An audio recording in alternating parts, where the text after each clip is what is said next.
Each week, American History TV's American Artifacts takes you to museums and historic places. Opened in 1909, the Russell Senate Office Building was constructed to relieve crowded conditions in the U.S. Capitol. In the first of a two-part program, we'll learn about the history of the building and the many notable Senate investigations held in the historic caucus room, from 1912's Titanic inquiry to 1930's hearings about the causes of the 1929 stock market crash and subsequent financial reforms.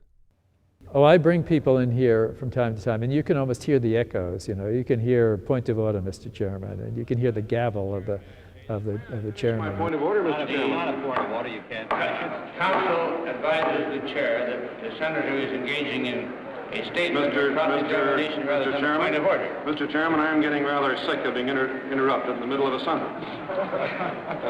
If what I say... I'd like to say that if... Now, Mr. Chairman, do I have the floor now or do I not? The counsel says it's not a point of order. Oh, be quiet. Mr. Chairman?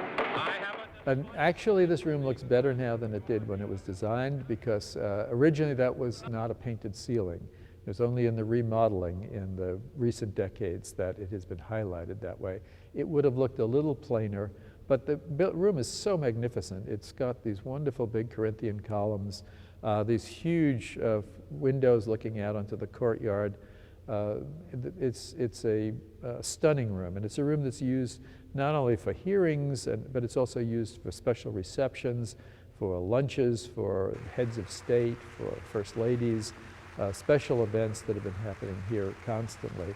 And it certainly adds a certain grandeur to whatever the event is. This building opened in 1909. This was called the caucus room, or the assembly room. And they weren't quite sure what they were going to use it for, but they knew major events would take place in here. And in 1912, the Titanic sank on its maiden voyage from England to New York.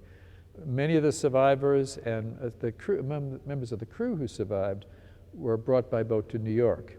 And the Senate wanted to investigate what had happened. This was a very shocking event. And they were afraid that the British White Star Line was going to try to immediately get any of the British crew on another boat and back to England before they could be interrogated.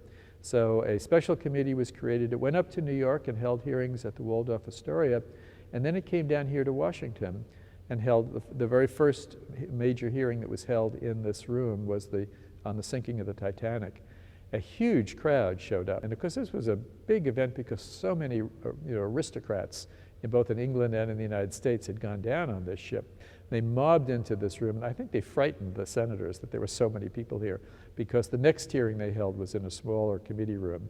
They didn't want to have a sort of a big show in this room. But it certainly drew a lot of attention to the issue. The hearings are fascinating, and when the movie Titanic came out, they actually reprinted the excerpts from the hearings, and they make fascinating reading, and they have influenced the way Hollywood has depicted many of the scenes in movies about the Titanic.